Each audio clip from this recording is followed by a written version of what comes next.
Property development in the heart of Mayfair, 11 million GDV. Let's go! I be on top car, I be on job, and I put it on God, they ain't nobody stopping me. Do the thing and it gets done properly, known for my honesty, not so much for my modesty. What's my policy? No remorse or apology, I am the wickedest, hungry. Show me where the dinner is. First place podium finishes. Man wanna chat about send, deliver it. Man wanna chat about work that they don't do. Now, should I spoil the surprise, or should we wait till the end? I think we should wait till the end. Let's wait till the end. What modifications did you do here? So this was actually an existing outdoor space, but With the funding on this one, Katy, you guys, CapitalRise was involved. What kind of leverage? What kind of gearing did you have on? Are you allowed to talk about that? yeah, I think we are, but I don't remember. Your thing come for the map package. Jack Jones still I don't lack lackage. Ratchet come like my ego massive. What's up guys? Welcome to this week's video. Today we are on our way to Mayfair to visit Chirag from Brahma London to check out their most recently completed project, an exclusive house in the heart of Mayfair. Let's go!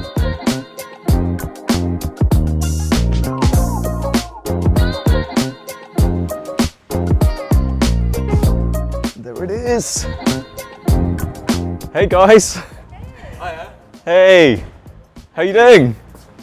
Hey Chirag, nice to meet you. Katy. Katy, hey, how you doing? You alright? Good to see you again. Yeah, you too. Wow, so this is it. This is it. Wow. So Chirag, you're a developer, Katy, you're the lender, and this is your project, right? So can you explain what this is?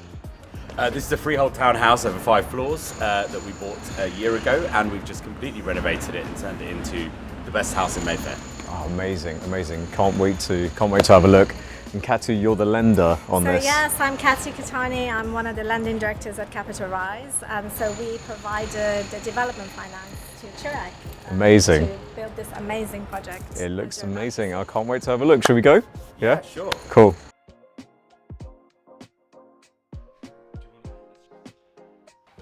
So this was a dilapidated house. This was a completely dilapidated house, and we had to gut everything to the bone and completely start again. Okay, cool. Well, yeah, let's have a look. So how did you find this opportunity?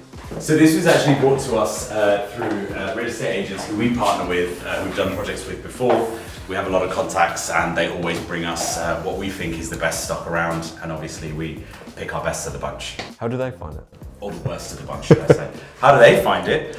Often actually through existing clients they've worked with, so existing buyers or sellers that they've done other projects for, who will then sort of come back to them as a retained agent and say, I've got another property, don't need it anymore, or it's in need of a lot of work, it's not a project for me, could you pass it to another client? And often they'll call us. Okay, wow. So have you always done prime central high-end stuff? Correct. We've actually come from a mix of doing things in the home counties as well, but we've been doing prime central London things for quite a few years now. Great. All right, should we have a look? Sure. We've got a guest cloakroom here.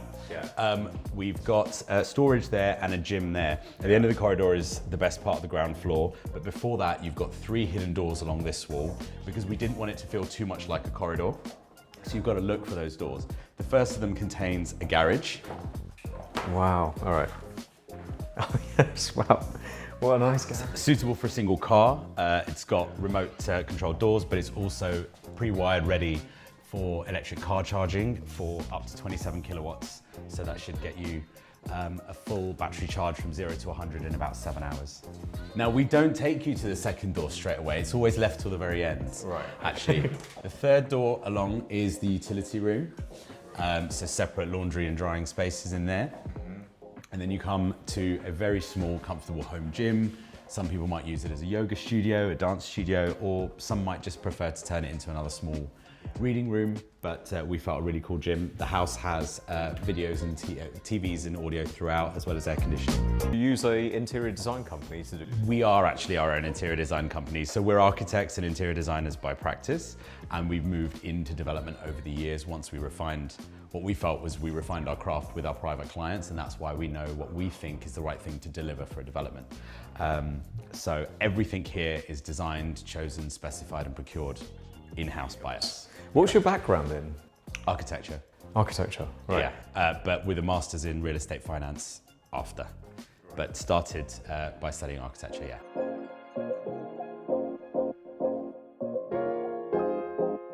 What made you switch? No, it didn't. It wasn't really ever a switch. I think actually it was quite planned. I first got a taste of property development when I was about 13, 14. I was taking some building sites and just really enjoyed the whole process of designing things and watching them come to life and watching them be built. So I always wanted to get into the design world, into architecture, but I always had a love of business and a love of kind of the idea of, well, making money, hopefully. So I think it was a natural kind of tendency to want to combine the two things, to combine the creative and the business, and actually doing architecture and understanding construction and buildings that I'd always had a passion for, and then combining that with business it just felt like the natural move. So yeah. You're in the kitchen here, by the way. That was about 4 or 5 different rooms, I think, beginning. It was, the whole ground floor was completely redone. So we had a planning application here to change the rear windows, to completely rebuild the roof terrace above us. And so that's why we've got the room that we've got now. There was about 3 planning applications in this project to make various conversions and to do an extension on a floor above. What was your first project? What was the first one that you, as a developer? First development?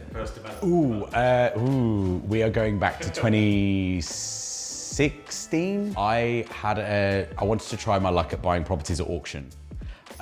Because I thought that was the easiest way to find properties that are undervalued in the market, pick up the right assets. You get a lot of choice at auctions, and then sort of to see from there what would work. So my first development was a very, very rundown terrace in Wood Green, actually, in North London near Finsbury Park. And yeah, it was a pretty rough, rundown place. And we did a lot of conversion extension on that, using our own funding. So we didn't have lenders at the time, we didn't have investors, it was all very small, and we wanted to test it without sort of going too big, and that was done in 2016 in about 9 months. Oh, hey. Hello. Hey. So this is Justina, my business partner, and she's our head of design. She's also the dog whisperer. She has one of her own. But dogs are very important in our business. You're both business partners? We are indeed, yes. So as I said, we do our own interior design, our own architecture, construction, everything is managed in-house, but actually Justina is the lead on the interiors. I mean, she's also the architect as well. I take some credit for these things, but not all of them. She's actually the vision behind everything you'll see pretty much today. So should we carry on with the tour? Sure. After your first project, did the projects incrementally get bigger in size and value? So yes, they did. You got to remember, at the same time as doing developments, we were also doing private client projects, and that was the bread and butter of the business. I would say about 80% of the business for the next few years after that. So before that, it was 100% of the business. We didn't do developments. We wanted to really understand our clients, our customers, our market first. Then we moved slowly into development, and I think it was a limit of around 1 project at a time, which to be fair is still something we do. We believe in focusing our attention on the development. So we definitely got higher caliber projects thereafter in development, but also at the same time our client portfolio was expanding. So they were expanding in different rates, but yeah, for sure. Every year has got more and more successful over time. Until this one, yeah. Yeah.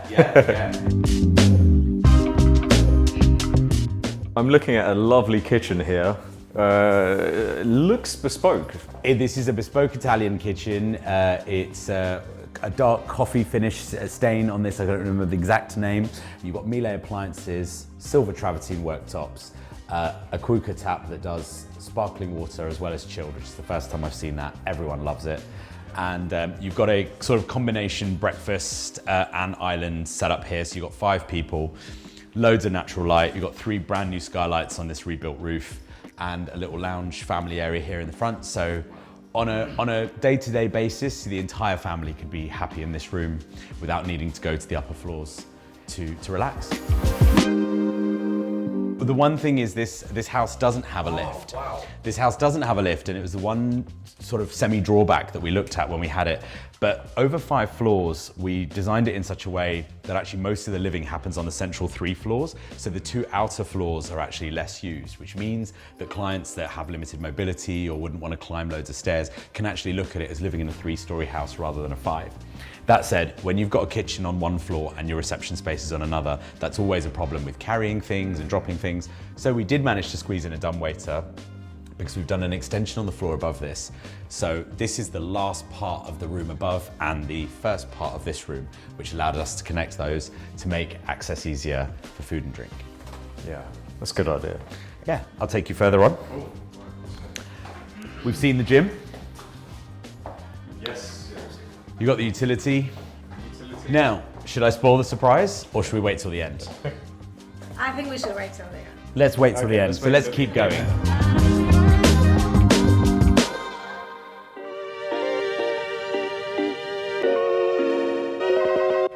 So the terrace here is directly south facing. If you weren't here on a cloudy day, which is a bit unfortunate, you would get light in here all the way from sunrise to sunset. It goes left to right, and you get light throughout this room. It's quite open, it's quite bright and quite airy.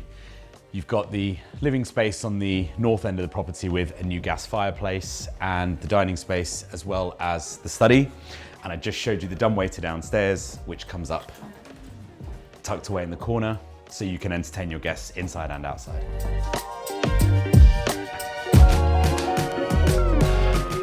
Here's the best part. What modifications did you do here? So this was actually an existing outdoor space, but this was covered in concrete tiles and had ducts and vents and kind of service pipework all flowing throughout. So we gained planning permission to add 3 skylights and completely turn this into a great outdoor space. But additionally, in order to actually open the house up to the space and to allow for the dumbwaiter to be installed in that back corner, we actually did an extension here. So if you can see, the back part of the house has a bay window and a single window on the right. That actually followed all the way down at this point. So we simply leveled it off. It was a very small extension, very easy, still tough at planning to achieve. But that's all this house really needed. It didn't actually require a lot of structural intervention, although this was completely rebuilt from scratch. But it didn't need a lot of expansion. It just needed its existing spaces to be reutilized to maximize its potential. Is this a listed building? This isn't a listed building, but it is in a conservation area. So the buildings behind us on Mount Street and Carlos Place are all listed. Mount Row itself isn't, which is why the lender also took comfort in knowing that we weren't dealing with a listed property, which would have added both time and complication. We would have still been able to actually get the permission, but it would have just required a few more additional applications, and we tried to do the whole project as quickly as possible.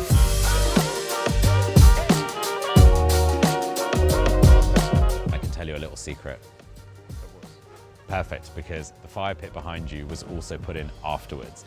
But it turns out that you're allowed to have fire pits. I was very scared. You're not allowed barbecues because of the smoke and of the smell. So the rules might seem archaic and might seem unfair, but in a weird way, it's there to protect the community and to make sure that everyone is kind of equally gets their peace and quiet, which, whilst it seems like a negative when you're looking at it, you actually want that same thing vice versa to you as a resident, that you're protected from other people's noise and other people's smells. So there's a lot of consideration in this community. What was the build cost on this? We spent just shy or just close to 1.5 million. The house is internally 3,200 square feet, and then you've got the external terrace of, this is about 430 square feet. So what does that work out price per square foot, roughly? So if you look at it on the internal, it would be about 465-ish pounds per square foot. If you were to add on the terrace, it's probably a bit less, about 450, which is pretty much what we expected and what we budgeted. And by the current standards of London renovations, it's pretty competitive. But I feel like we achieved a lot. And the way we achieve a lot is because we procure and we design everything in-house. So our fees tend to be lower because as the developer, we take on that risk and we don't hire outside parties for it. And also because we procure in-house, we're not then paying a trades contractor or a secondary contractor to profit off the procurement process. We handle that and we pass those savings back to ourselves at the end and to the investors and the lender. with the funding on this one, Katy, you guys, CapitalRise was involved. Correct. What kind of leverage? What kind of gearing did you have on? Are you allowed to talk about that? Yeah, I think we are, but I don't remember. It was 65%. 65%. So, I mean, these are the kind of projects we love building. We love funding. Sorry. Yeah, because you So we're specialists. specialists in high-end developments. Correct. So we've been set up for nearly 10 years now, and our founders are actually developers themselves. So I would say CapitalRise is a lender that's been built by developers, so therefore we understand build costs, we understand the complexities that come with developing a project such as this. I would say, the build costs are pretty spot on for a project of this nature. With regards to the leverage, we tend to be very conservative, so 65% is where we'd like to be, and we're comfortable. Depending on the borrower, of course. We really only lend to experienced borrowers. Yeah, I was going to say, did you? Is this the first one you've? This is the first time this is the first time we worked with CapitalRise, but hopefully not the last. So I met Chirag through a good contact of mine, and the minute I walked through the door, I knew that we want to fund this project. So we had a lot of competition, to be fair. Really? They did have a lot of competition, yeah. Yeah, which was good. It was nice to have a lot of competition for this one. But I think what makes Katy great to work with is that she was very personable from the outset, very to the point, got the numbers right, sort of sent us all the information that they needed and we needed to give them. So the business side of things got kicking off very quickly, but also we were always in contact with Katy, and she didn't pass us off to 50 other people like you sometimes get. Well, it sometimes happens. So we always knew if there was a problem, we could give her a call. Yeah. And that's what's important. Aside from the project that you wanted to get involved with, how did you know Chirag was a right fit as a developer? Yeah, so we Like, do a lot of track due record diligence. Yeah, track record. We always look at their kind of what they've built in the past, their professional team, A&L. I mean, Yeah, for sure. Yeah. but he was very much aligned to the kind of developments that we like to plan. So we pretty much focus on prime central London and home counties. Yeah. And most of Chirag's background, most of the projects they've developed in the past Well done. has been in those areas. Yeah. So also the professional team that he was working with, were high caliber. Yeah. But I think more than anything, it was just nice to work with. We all had a very, Justina was with us, we had a very fortunate first meeting, and I think with other lenders, sometimes those meetings, you can have a personality clash, it doesn't always quite go right. So I think when the personalities meet, then you're like, well, actually, any problem we're going to face later, we'll figure it out, we'll overcome it. But when your first interaction with someone is strained, you're like, well, do I really want to get into business with this person? Do I want to have an 18-month, 2-year relationship with them financially? Probably not. So when you feel that the vibe is right, that's when you can take that step forward. But we were very open to show CapitalRise our past projects, our portfolio. They saw pictures, they saw videos, and we had clients, ex-clients whose houses, private houses, we were willing to show, so they could explain to the lender how we were to work with as a service provider. In that case, we felt if our clients were willing to speak well about us, then we would do a really great job when it was our own development and our neck was on the line. Yeah, I mean, I would say actually Chirag and Justina have been exceptional to work with. I mean, I've been doing this for many, many years, and we've lent to many developers. I would say that this has been one of my favorite projects. Is it? Wow. For sure. That's saying Yeah. something, yeah. Yeah, So- and I think as a team, it's just also the professional team we worked with. I mean, everyone's worked so well together, and it's one of the few projects I've worked on that's been on time and on budget. That's a lot for the kind of climate. Yeah, So, that's great. yeah, So- extremely privileged to have been a part of this. What was it actually? What was the Red original? Book was Yeah, 10.3. 10.3. So, Where did you currently- have it at in your appraisal at the beginning? 11. You had it at yeah, 11. Red Book's always, I mean, No, given the yeah, current Red Book's climate, certainly- it's all- We had 11 as a target. You guys had 11. Yeah. And am I right in saying that you've recently sold it? We haven't. We've had an offer accepted. I won't give an exact number, but let's just say it's on target. way above. North of where you Correct. had it appraised. Correct. But so we're on the market for a lot more. for two reasons. One, the feedback and the specification that we were able to deliver, because we made savings in some of the structural works and things at the beginning, so we're actually able to spend more on finishes than we planned to. So as a result, we were able to put it on the market slightly higher. But also the feedback and the pre-completion feedback and the amount of interest we had was so high that we had to make sure that the price reflected that, so that there was a deal to be had with the right buyer, but also it reflected the fact that we knew that there was sort of pre-installed demand for the property before we finished. You've gone for these Crittall dividers. Is that because of the fire? That is exactly because of fire. So we've had a lot of people say, oh, why can't we have this open plan? Why do we need all of this closed? And I'll say, well, first of all, regulations require fire doors, and obviously by being glass and by being as open as possible, you get the view. But second of all, the opening we've created is as big as possible. When you've got a party down here and someone's trying to sleep upstairs, when it's a cold day and you've opened the front door and you don't want to let drafts in, doors do actually provide a purpose. And we find people trying to take doors and things out too much and trying to make everything open plan. But as long as you make the opening big, you make them work, actually they do serve a purpose. If you're trying to study here, if you're trying to work, if you're on a call, you don't want that noise from someone. So actually it's quite handy to have the ability to isolate yourself if you need to.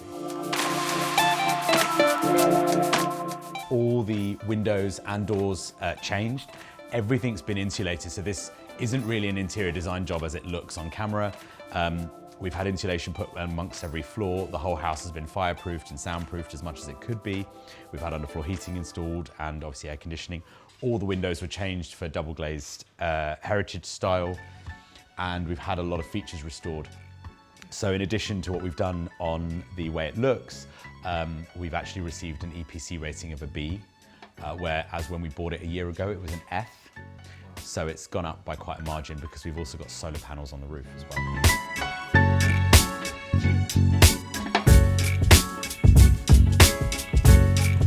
So this second floor is entirely the principal suite, and you'll notice that we kept some of the features of the house.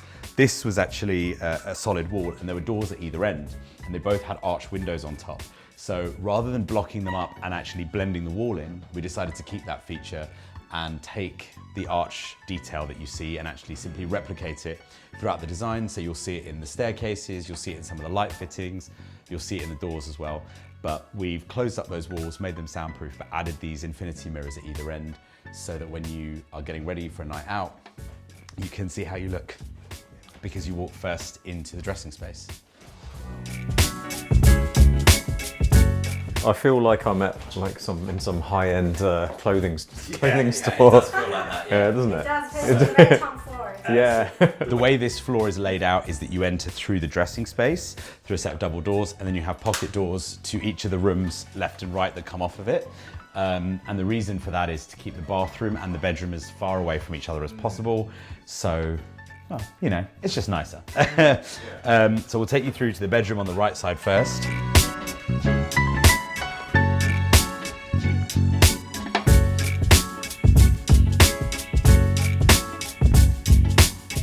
This is the principal suite, yeah. So you come in through here. Again, if you need to sleep, if you need to take a nap, you've got two doors between you and the hallway, so there's no noise, no disturbance.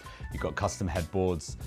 You've got Lutron lighting and switches throughout, by the way. So everything gets sorted out at the press of a button, so you can have a good night's sleep. And you've got, as I said, TVs and sound in every room. This one has a sound bar as well, so you've got a pretty good movie experience if you don't want to get out of bed, and a nice little lounge area at the front. You've also got a brand new fitted fireplace, a gas fireplace in there, so we've had all the chimneys opened up and restored as well, because they were all previously blocked. Yeah, I love this detail between the timber and the marble. Yeah, so we've got marble borders throughout, which actually match the fireplaces and the hearths, and actually you'll see it more in the bathroom. It's a marble called Calicata Arabiscato Viola, hard word to say. It's white, purple, grey and gold, so it reflected a little bit of what we wanted. Is this like a... So you've got your Lutron lighting for blinds and lights, you've got your BMS control system which controls your air conditioning and your heating, but few rooms in the house have these screens which are provided by Crestron. So you have it in the hallway, kitchen, bedroom here, and the living space. Also through your phone, through your smartphone app, Crestron basically brings together all the different companies' tech. So you've got your alarm system, your CCTV, video entry, air conditioning, heating, lighting, blinds, and your audio, your music. So all of that can be controlled at the press of a button, and the whole house can be controlled from any panel. But the best part is you don't need to have one of these panels in every room because you've also got it all on your phone. I love this. It's like leather. Yeah, it's actually a faux leather actually, but because the leather that we were looking at to do this, the colouring wasn't quite right and it was fraying too much. So actually we switched it out, but it's worked out better because the quality of the finish was a lot better than the first time we received them. So we actually had to send these back and get them remade.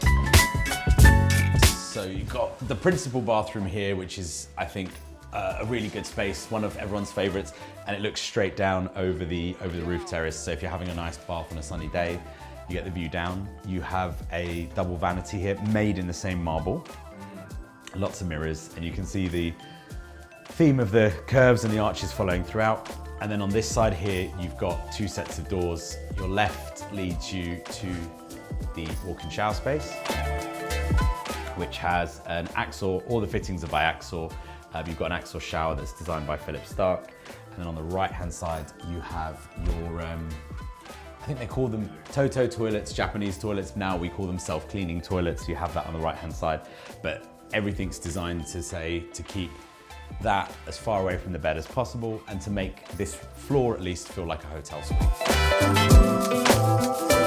So what do we have on this final floor? Very simple, actually. You've got a plant room here, very practical, we'll show you that. But you've got essentially two identical semi-identical bedroom suites that are mirror images of each other. Great rooms.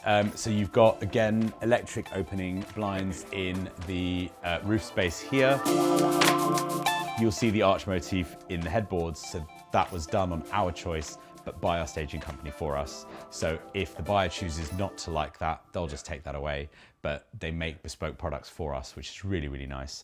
So in here, you have a small sort of pocket door with an ensuite here. You've got Soho grey marble at the back, which is actually from Turkey, believe it or not. And then you've got Nero Marquina at the front. And here we've done something that's quite new. There's a 2025 trend. I'm not really big on trends, but we've done a mix of ironmongery finishes in here. So now people are doing dual tone stuff. For example, black on all these kinds of accessories, but your main Axor things are still in brushed nickel. And in a weird way, it's a bit odd, but it helps the really expensive stuff to stand out. And you have the same in the others, the other one, and I think that's also really interesting in the white. So then you go to the second bedroom of the top floor, which is almost identical, except for it's a mirror flip, slightly wider here, and you've got a darker finish on the headboard and the paneling on the wardrobe. Again, you've got the same opening skylight in the roof, TV, sound system all included. And then you've got the white version of the black bathroom you saw on the other side. So it's contrasts. They're guest rooms, they're kids' rooms, they are, yeah, whoever really wants to stay up here. And the shower's massive. For a final bedroom, the showers are huge. So you could definitely probably get a couple of people in there, but no one's tried yet. Not allowed to use them. We've seen everything, is that it? You've seen most of it. There is still one more space left to see though. It's all the way down in the basement, which is actually the old coal cellar.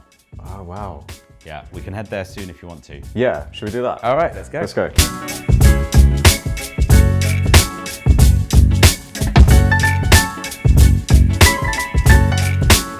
So we showed you a couple of hidden doors before, but we didn't show you behind door number 2. Rex, do you want to come? Feel free. I think it's better if you lead the way. Yeah. Wow. Look at this. Oh my God. What is going? That is so cool. Feels like I'm going down into a club. Yeah, that's what a lot of people have said, and that's kind of the mood we wanted to create. We wanted something that was very different to the rest of the house. Wow. Wow. This is, This was actually I didn't expect this. No. I did not expect this. it's an old coal cellar. And actually, when we first met Katy's director, Uma, she came to see this house as part of the credits process. And she's a very lovely lady, but we toured the whole property. And at that time, you couldn't get down here via a staircase. There was just a really slim, very narrow, very rusted ladder in the garage that led down here. And this was about 30 centimeters less tall than it was now, so a bit shallower. And it was pretty disgusting down here. It smelt pretty bad and it was not very nice at all. And it was this room that Uma loved so much, and she loved the idea of potential of what we could do with it, that we ended up spending about 35, 40 minutes down here just having a general conversation. And I said to Uma, I said, why don't we go and finish the conversation somewhere else, like in the middle of the daylight? But she was so, I think, happy about the idea of what we could convert all these horrible unused spaces to. And it was pretty dank down here. So now we were limited on what we could do, and I think a cinema felt like the natural choice. Yeah, I think it works really well.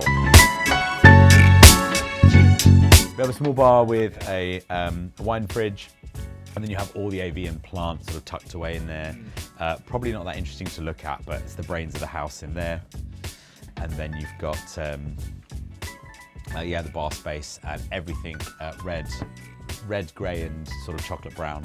And these sofas again were custom made for us by our stagers at Birkbeck Interiors. So again, if someone is crazy enough not to like them with the house, they can actually be taken away. They're literally rented, but they were made bespoke to fit in this room.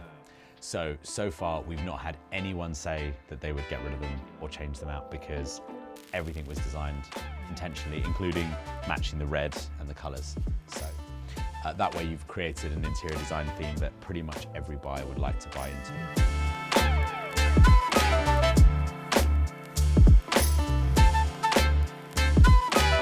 Thanks for showing us around. Just a few final questions before I leave you guys to it. If you can go back and change anything, what would there be anything you'd change? About this project? Yeah, about this project.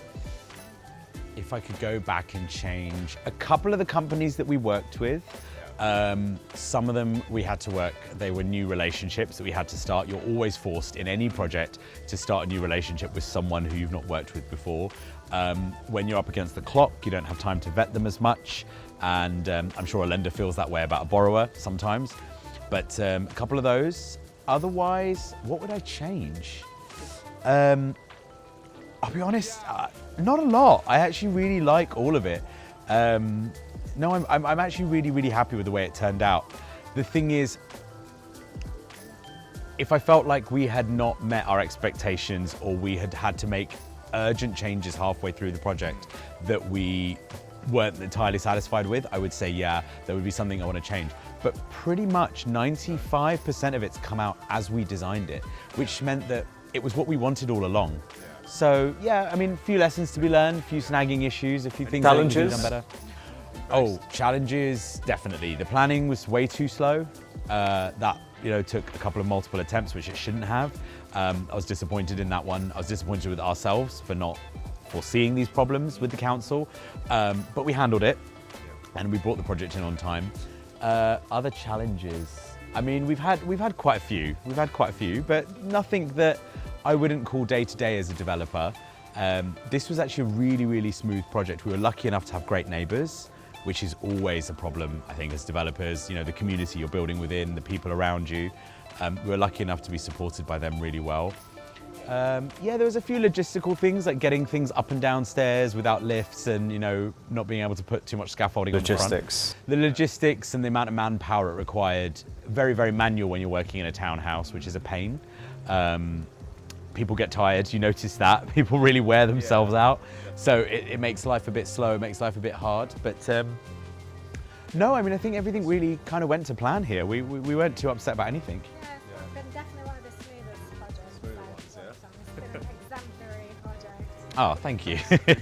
Everyone should learn from you, Chirag. No, I think we had, I agree, but I think we had a good team here. Everyone worked in partnership, and we had designed and planned a lot of it in advance. So it meant that in terms of executing, Yes, there's always hurdles, there are always challenges, but then if you know what you need to do a few months out, any challenge that comes up, you can kind of foresee it. Still, there were things, I mean, we, for example, didn't upgrade the electricity. We didn't think we needed to. And then literally, in the last couple of weeks, we were looking through all the loading systems for the electrics, and we were like, we need a lot more. So we had to call in UK Power Networks to dig up the street outside after we'd changed the doors and made everything clean and done it all. And I was really annoyed at myself for not having just gone and done it anyway, because it doesn't cost a lot to do. And I should have built that into the budget. But I thought, why waste money when we've planned for everything to be on a lower power requirement? And in the end, they said, well, actually, you may as well have a bigger supply. It doesn't mean you need to use it, but have it anyway. I'm just annoyed that I didn't think about those kinds of things early on. What's next for you guys? Any other projects in the pipeline? Any together that you're going to be working on again? Well, any project we look at, we are going to take to CapitalRise, and it depends if CapitalRise wants to back us, and I'm sure they will. There are going to be some that are more difficult and that we have to work on a little bit more. There are some that are very, very easy to go after, and they're sort of very straightforward. So Cassie, the good thing is I can pick up the phone to her. We also have a relationship through my broker Vish, who is kind of my advisor, and he makes sure that we're doing the right type of projects. But he'll always speak to Cassie, I'll always speak to Cassie, so they'll know that we've got something in the pipeline, and it's up to them if they want to back us. But yeah, we're already looking at stuff actively together. Similar stuff to this? Some similar, some smaller, some bigger. So actually we're kind of diversifying in both directions. I think given the UK market right now, and given the London prime real estate market, we're playing with the idea of doing one riskier thing and then one even safer thing, so that we have our eggs in a few multiple baskets. In terms of exit strategies and stuff, that works really well for a lender. It kind of balances things out. So yeah, Cassie's always on the phone. It's a pleasure. Yeah, it's fun. A project like this, Yeah. who would the end buyer be? This particular house is an interesting one. So it was kind of the kind of idea was pied-à-terre. So a person that's usually in the UK for maybe 6-7 months out of the year, and then spends 4 or 5 months, maybe winter and summer seasons, outside of the UK. That said, we've had a lot of inquiries from like permanent London residents who, you know, would go on a regular holiday but don't live in 2 countries. So it's like a small family, a couple, and oddly we've had a lot of inquiries from like business families that kind of want to have, they're like a couple, husband and wife, that might want to use the house as a secondary like home office, where they might even allow some staff of theirs to come and just work casually, like work from home. They can run meetings from here, so they don't need to go to the office. But yeah, we've had people with children come in, and we've had, surprisingly, as I said earlier, for the lack of lift, we've had people that were, you know, we've had quite a lot of inquiries from 65, 70 plus in terms of age bracket. Wow, so you interesting. would have thought that that would have been a problem, but actually it wasn't. So the age category's been really varied. People from all over the world. We've had inquiries from America, from the Middle East, from India, and definitely from Europe. So yeah, despite what the London market's doing right now, we've actually been really blessed to have a nice variety and a good sort of, you know, demographic mix, and that hopefully says a lot about the development itself, that it's appealing to hopefully a bit of everyone. Yeah. Yeah, with the sentiment in the media about high net worths leaving London, Yeah. was that a worry? It must have been a bit of a worry, right? Yes, it wasn't when we started the project in April last year, in April 2024. You know, there was headwinds. There's a lot of stuff going on in the world. I don't think we were worried. I think it all changed in sort of April time of 2025, which was about 6-7 weeks before we finished. And that kind of has taken a knock. I think the economy will, the prime central London market will have a resilience. It will adjust. It will adjust, but it will take a year or two maybe for things to settle and for people to get used to the idea of what taxes and things they have to change or pay. But no, we've been lucky enough to say that we've got through this one fairly smoothly. And what we hear from our from estate agents and real estate agents and consultants in the industry that we work with is turnkey assets are still going well. They're the best performing. So a rundown property or a property that needs renovation or a project, they're really difficult now for people to go after, but that creates a great opportunity for developers. So actually every cloud has its lining, I guess, is the answer to that. I think maybe some family homes that are maybe run down or haven't been recently done up, they're probably struggling and the prices are being reduced. That's what I'm hearing. But for this as a turnkey, we've been incredibly lucky to have had a lot of interest. So it goes to show if you have the right product, there's still people out there. Cool, great. Well, let's wrap it up there. Thank Great. you very much, guys. Thank you. Thanks for Cheers, thanks thank for you very showing much. us around. It's you. spectacular project. Thank you. Thank you. Until the next one, yeah. Wow. What an incredible property that was. It's not easy to deliver a project like that with that level of detail, and Chirag has executed it to perfection. Guys, that's the end of this week's video. I hope you enjoyed it. If you did, then please like the video, subscribe to the channel, and I'll see you at the next one.